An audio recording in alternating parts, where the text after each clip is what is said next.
Soy Edgar León Ugalde Santos. Soy estudiante del Diplomado de Musicoterapia impartido por el director Alfredo Torres, fundador del Instituto Mexicano de Musicoterapia Interdisciplinaria. Y también soy músico. De hecho, estás escuchando un poco de mi música en este video. Y soy un músico que egresó de la licenciatura de Psicología General y recientemente de una maestría en Desarrollo Pedagógico. Estoy encontrando la oportunidad en este diplomado que nos capacita como facilitadores en técnicas musicoterapéuticas, la oportunidad de fusionar mi vocación artística con mi formación académica, que en este caso es la psicología, en la cual hallé especial interés por la psique, en tanto alma, que para mí es la fuente auténtica de cualquier verdadero arte. Les estoy presentando mi tema de investigación, el cual titulé Los alcances de la musicoterapia en el área del bienestar y la motivación. Entendamos de forma resumida qué es el bienestar. Podemos, por el momento, dividirlo en dos rubros: la salud mental y la salud física. La salud mental no solamente implica, desde las neurociencias, el funcionamiento óptimo de nuestro cerebro, con las capacidades esperadas en cada etapa del desarrollo del ser humano. También implica la autogestión de emociones, todo aquello que desde la clínica se encarga la psicología. Además de eso, que es un campo extensísimo, también tiene que ver con las relaciones personales. Tener buenas redes de apoyo seguras. Y el otro rubro, la salud física, es tan amplio como las taxonomías de aplicaciones médicas, toda la salud biológica. Pero también implica la salud del hábitat, del ambiente. Tener una vivienda con todos los requerimientos que podría tener cualquier persona. Entendiendo esto y sabiendo que el bienestar es un concepto muy amplio, decidí delimitar la investigación en un aspecto que se esperaría de alguien que está bien, que son niveles óptimos de motivación. Queremos averiguar si la música puede incentivar la motivación y, por defecto, incentivar el bienestar. Se intuye que la música tiene efectos positivos. No necesitamos teoría psicológica o médica para tener la sospecha de que hay algo positivo alrededor de la música, que nos hace sentir bien. La relación con los efectos o los posibles efectos curativos de la música en el ser humano datan desde las primeras civilizaciones.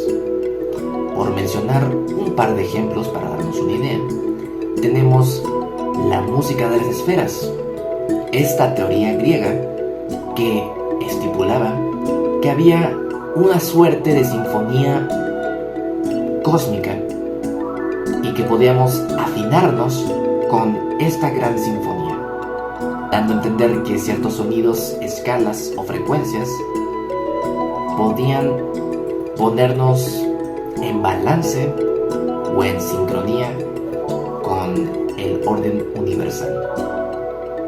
Y los chinos, por otro lado, tenían esta creencia de que cada uno de los 5 elementos, según su clasificación, tierra, aire, agua, fuego, metal, se le podía designar una nota musical de su famoso sistema pentatónico, dando a entender que cada nota podía ayudar tanto a una zona visceral, espiritual, corpórea, etc. Pero nuestro interés sobre la música no está tan ligado a la parte mística, que también es muy amplia, Y queremos enfocarnos en la parte objetiva, la parte documentada. ¿Qué alcances y técnicas se han logrado desarrollar para poder aplicar estos beneficios curativos de la música? La musicoterapia es una disciplina psicológica, aunque aquí en México todavía no está validada como una licenciatura oficial. Fue hasta los años 80 con Víctor Muñoz, el fundador del Instituto Humanista de Musicoterapia, que se empezaron a difundir estas prácticas. Los argentinos se nos adelantaron en ese aspecto. Ellos sí cuentan con ese tipo de formaciones académicas, lo practican desde los 60s y tienen incluso un día de la musicoterapia. Lo celebran el 23 de julio. Pero bueno, este diplomado nos otorga una base teórica bastante sólida y ecléctica, lo cual le dota de su característica interdisciplinaria. Por eso, musicoterapia interdisciplinaria. Y también por la aceptación de otras técnicas artísticas, como las artes plásticas, mezcladas con sonido. Dentro de los fundamentos que vuelven ecléctico este método está el método Northrop-Robbins, que existe desde el 59, la técnica de musicoterapia de Juliette Alvin desde el 60, las aportaciones del doctor Rolando Benenson, también 60s, un poquito 60s tardío, y otras técnicas como una muy interesante de Mary Presley desde el área del psicoanálisis, Brucia, el llamado método también JIM, que quiere decir en sus siglas en inglés imágenes y música guiada. Y también tenemos la aparición de líneas behavioristas, muy conocidas también en la comunidad psicológica como cognitivo-conductual. Ya tenemos un par de indicios de cómo legitimizar la musicoterapia, que es parte de nuestra búsqueda de hallar sus alcances. Compaginan con muchos conceptos de la psicología. En este diplomado se desarrollaron dentro de esos métodos conceptos claves que nos ayudan a sustentar la validez de esta noble práctica. Y vamos a mencionar algunos puntos en los cuales la psicología compagina con la musicoterapia. En primer lugar, este método del Instituto Mexicano de Musicoterapia Interdisciplinaria ofrece una estructura de seguimiento clínico al cual se le denomina ficha musicoterapéutica. Ahí tenemos el primer empate. En psicología se trabaja con expedientes y se tiene un histórico de el cliente o paciente. En esta línea, la ficha musicoterapéutica puede retroalimentarse de expedientes, pero funge con el mismo propósito de ser un registro del histórico y los avances de un paciente.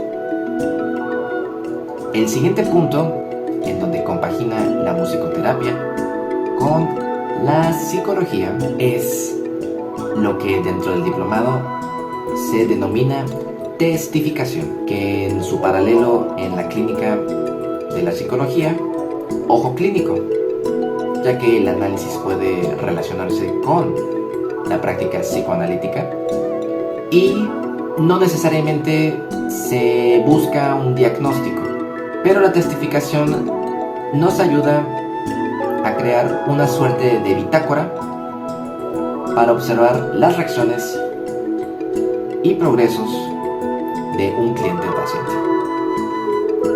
Y el tercer punto, que me parece interesante, en donde compagina la musicoterapia y la psicología, es el denominado ISO, aportación del método Benenson.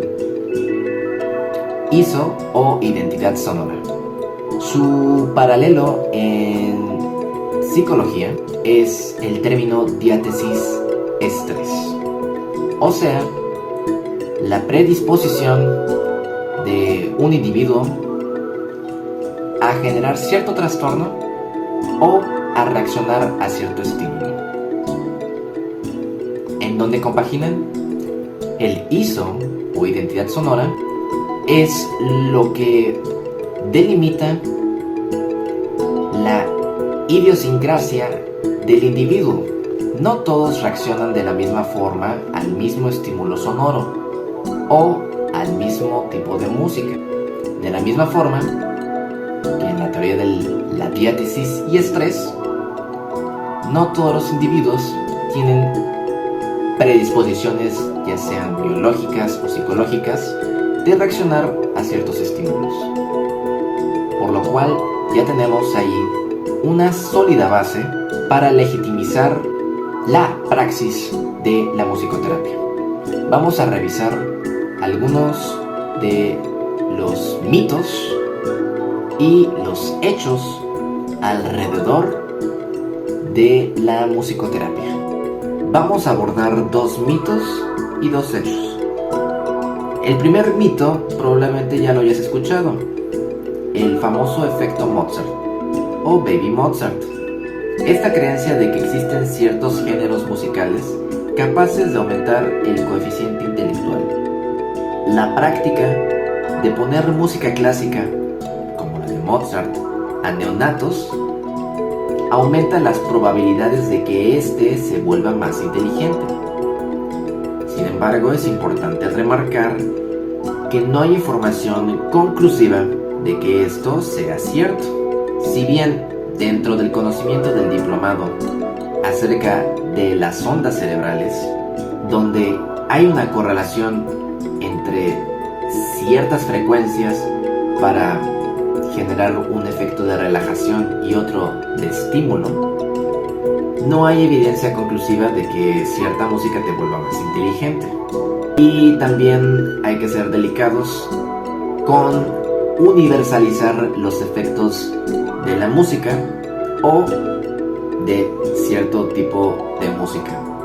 No va a haber efectos repetibles, y es por eso que ahí se vuelve importante el concepto de la identidad sonora. Cada quien va a reaccionar de forma única. El otro mito, aunque parece que no está ligado con la música, tiene cierta correlación con el sonido y estas corrientes holísticas acerca de las ambiguas vibraciones, buenas o malas vibras. Probablemente hayas escuchado algo parecido. Este segundo mito es el de Masaru Emoto, un investigador japonés que propuso la idea de que el agua es un ser vivo, sintiente, y en su teoría, si uno concentra pensamientos positivos de amor, paz, amistad, concentrados con agua, las fotografías cristalizadas resultarán en patrones armoniosos, simétricos, en otras palabras, hermosos, y que si a esa misma caja de Petri se le concentran pensamientos de odio, desdén, el agua formará cristales menos uniformes y nos alienta a hacer un ejercicio que probablemente hayas escuchado, muy popular, que es el de los frascos de arroz.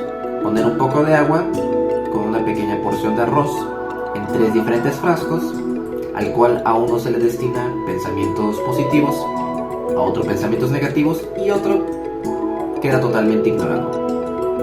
Él promete que un frasco de arroz va a tener hongos más negros, ¿Cuál crees? Sí, el de los pensamientos negativos. Y otro, un moho menos desagradable a la vista, más blancuzco. ¿Cuál? El de los pensamientos positivos. Y el frasco que queda ignorado es impredecible, pero promete que va a predominar la aparición de ese moho negro. Y lo mismo con el efecto Baby Mozart. No hay evidencia conclusiva de que decir palabras al agua va a modificar su estructura. Lo que sí se sabe es con la cimática, ciertas frecuencias forman figuras geométricas específicas. Con las famosas láminas de Chladni. Estas láminas con sal encima, en donde una frecuencia forma un patrón geométrico repetible si se repite la misma frecuencia de hercios.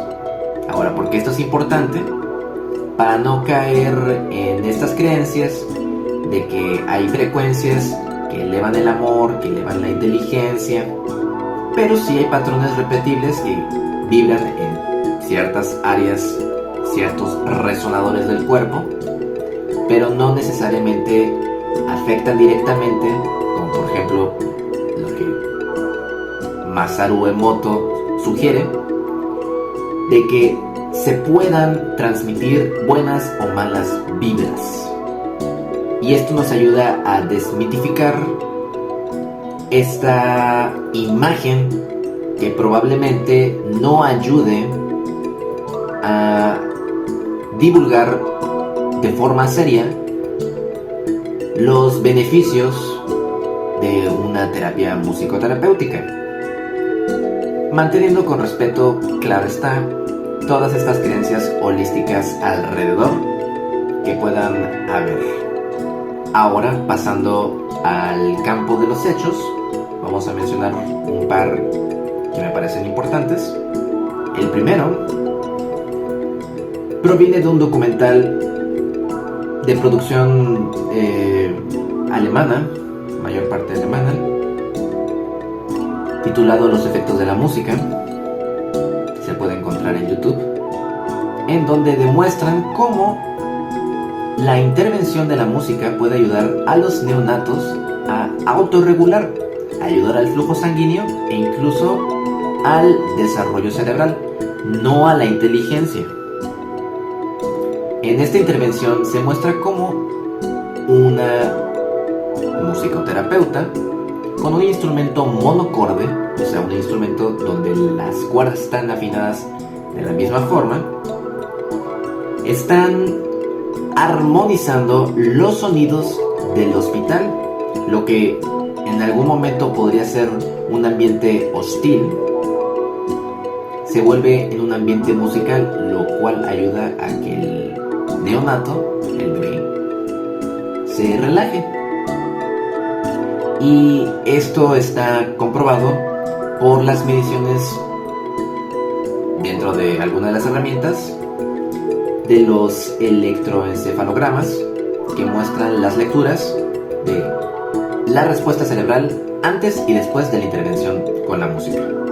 Siguiendo en la línea de las neurociencias, otro descubrimiento importante es el de Rodrigo Quian Quiroga, un neurocientífico argentino, quien descubrió las neuronas Jennifer Aniston o las neuronas concepto. Este descubrimiento parece también estar un poco alejado de los efectos de la música, pero hay un puente. ¿En qué consiste una neurona Jennifer Aniston? Se le bautizó de este modo porque el experimento consistía en registrar el área del cerebro que capturaba conceptos, sometiendo a un sujeto a diferentes imágenes y de forma interválica colocar fotos de la actriz Jennifer Aniston. Por mencionar un ejemplo burdo, árbol, árbol, montaña, montaña, Jennifer Aniston. Entonces, cada vez que aparecía esa imagen, el electroencefalograma mostraba una lectura de respuesta. Lo interesante es que mientras se intercalaban estas imágenes, esa misma zona parpadeaba sin importar que la imagen de Jennifer Aniston fuera de diferentes etapas de su vida. Lo interesante para los que siguen el sonido es que esa misma zona respondía con el nombramiento de Jennifer Aniston. Esa misma zona reaccionaba con el nombre pronunciado, lo cual tiene implicaciones importantes para el área del psicoanálisis, por ejemplo, donde dentro de las pulsiones famosas de Freud, oral, anal, sexual, que no vamos a abordar en ello, Lacan, quien retoma su tesis, añade dos pulsiones, la escópica,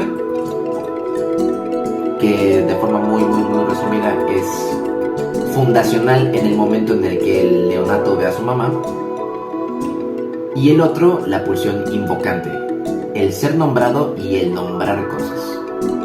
Entonces, de alguna forma, este descubrimiento neurocientífico crea un puente que también sustenta el efecto psicológico de la voz en el individuo.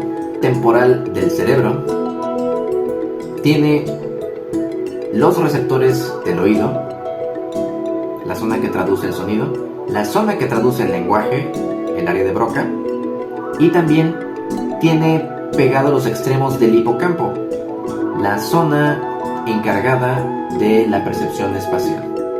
Por eso es un hecho que es posible tratar pacientes con Parkinson, por ejemplo, para tratar su equilibrio, ya que esta zona también se encarga de eso, que hay un impacto emocional en la música, ya que el oído y la zona que traduce las emociones también están en esa misma área temporal. Muchas cosas están ahí en esa misma zona: emociones, equilibrio, ubicación espacial, lenguaje. Entonces ya tenemos ahí los indicios, gracias a los descubrimientos de la neurociencia, en qué campos, entre los muchos que existen, puede operar de forma efectiva la musicoterapia. De esta forma hemos abordado áreas que cubren parte de los rubros que mencionamos al principio: la salud mental y la salud física, que son por facto tratables con musicoterapia, dejando el último punto por abordar, la parte de la motivación, que en este caso, dentro de la investigación escrita que desarrollé, un antecedente contundente y que es de hecho el que estructuralmente tiene mayor rigor, corresponde al trabajo de Mirén Pérez e Izaguirre, un trabajo de investigación cuasi experimental que se llevó a cabo en 2015 en una preparatoria de Madrid, en donde preparó 4 grupos